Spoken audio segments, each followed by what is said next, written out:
Folks, recorder, Coach, I'm right here.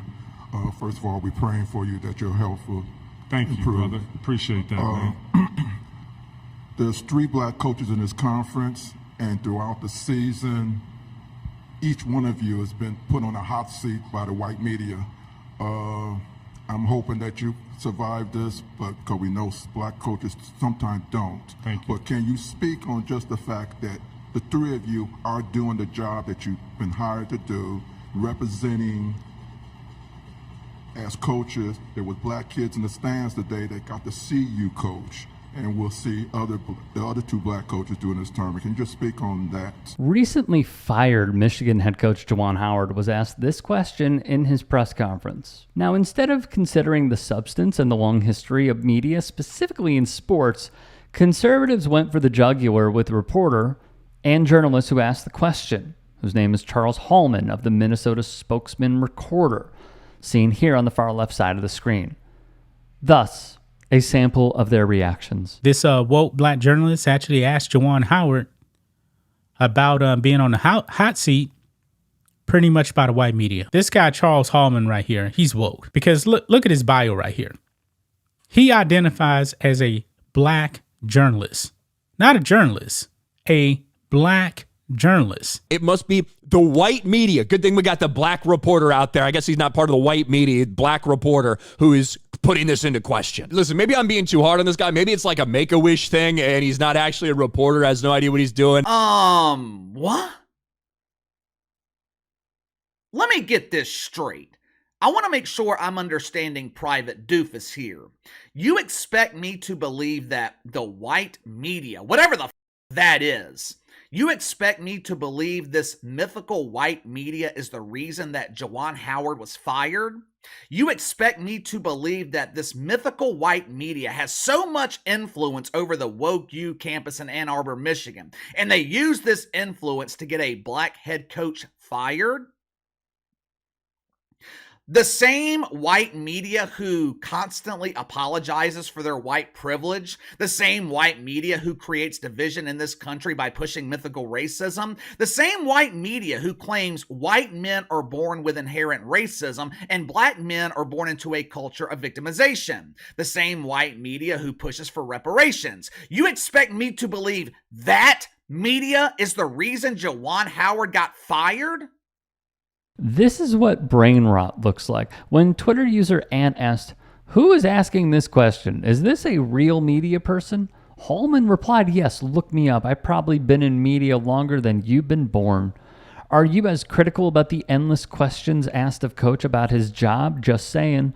David Hookstead, a conservative writer who has wet dreams of Tucker Carlson knowing his name, would go all in, coining the question racist, and echoed BNS's diatribe that Hallman, calling himself black, is a negative. Hookstead would add, does Charles Hallman not know Michigan's AD, Ward Manuel, is black? Is the implication Hallman is making that Manuel takes his marching orders from the white media? Seems pretty racist to imply such a thing. In essence, saying, hey man, your AD is black, shut up, is quite a statement. Let's just be clear, Howard was not good at coaching at his alma mater. The Michigan Wolverines. He was porous. The rise was great, but the decline was harsh. Elite 8, Sweet 16, all good. But then it went downhill. From ESPN, last season's subpar performance bled into this year's result, and the school finally decided to make a move. Now Michigan will search for his replacement, as coaches around the country are expected to show interest, but the Juwan Howard era is over at Michigan. Myron Metcalf would write, when Howard threw a punch at Wisconsin assistant Joe Krabenhoff after a 2022 loss, that was embarrassing. Michigan AD Ward Manuel had to scrutinize Howard in a new light. Howard was suspended for multiple games after the nasty incident. I thought he had a chance to come back from the suspension and exhibit a level of repentance that might appease those above him as well as the fans. Instead, he didn't acknowledge his mistakes the way he could have. It all just changed how he was viewed by folks who matter. Manuel had to start thinking, is Howard the right fit? When Howard was hired, it seemed like a unanimous choice, but things changed quickly in college hoops. And MLive's Andrew Kahn wrote of the Howard-UM relationship. He was dismissed after 5 seasons, following an 8-24 record this year. Howard was credited with a 82-67 record. He was not Michigan's active head coach for the first 10 games, because of off-season open heart surgery.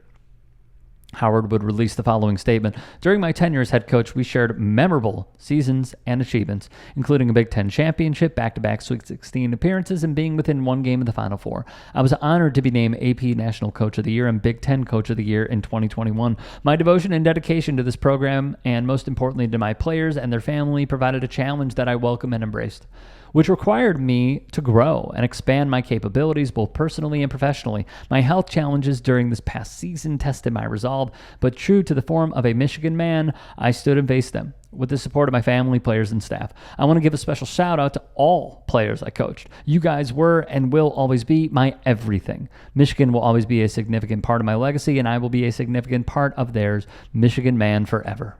Before we get into it, if there are any stories we missed, if there are any that you would like to submit, get at me and follow me on Twitter, Instagram, TikTok. DMs are open. And please, if you can, become a channel member to support us, and or go to tyt.com/join to support the network as a whole. A lot of people are going to maybe not understand where I'm coming from, so I'll try my best. I have worked with a lot of great people in sports media. We've done a lot of great stories here, and I've done a lot of great stuff outside of TYT. And when I was with one company, we were going over a certain sport, and they liked the perspective that I was bringing. And same with my co-host. And they told me this is a very long, I'd say 20 plus years executive who worked at a major network covering a niche sport. And she said, I like what you guys bring. I like that you guys are young and energetic and you can relate to the athletes. Because the things that I have seen trouble me. Mainly that each room that an athlete walks into is predominantly, in this sport that we were talking about, old and white. They can't open up, and it's unrelatable. And it was a good thing that myself and my co-hosts were throwing our hats into the ring to try and make it younger, hipper, and overall just be more relatable. Here's my problem with this. Just this. Hallman has been in media probably longer than I've been alive. That is true. I understand where he is coming from. I don't necessarily agree with, if he is implying this, that is the reason that he was axed. I think it was an easy point for many in conservative media to latch on to. If that was the question and we're not talking about results and we're just talking about the pressure that many black coaches feel, because as we have learned over the years, study after study, article after article, investigation after investigation, we have seen specifically in the National Football League and college football how the number of black head coaches is not up to par. We know this. We have also seen through many case studies how nepotism is one of the biggest factors when it comes to any individual, as long as they have that name or that connection or that bloodline, landing the job. And those who have much more experience, 2x experience, 5x experience, not landing the job. So if it was about equating white media led to Juwan Howard having this record, I don't agree with that. If it was meant to be, Juwan Howard received a lot of backlash from a predominantly white media for XYZ reasons that he could have gone into. There is a history here to support some of those claims. Personally, I think we need to give Mr. Hallman some air to breathe in order to make his comments a little more accurately, and to allow him the space to explain himself further. He hasn't done that yet. When he does, I will update it.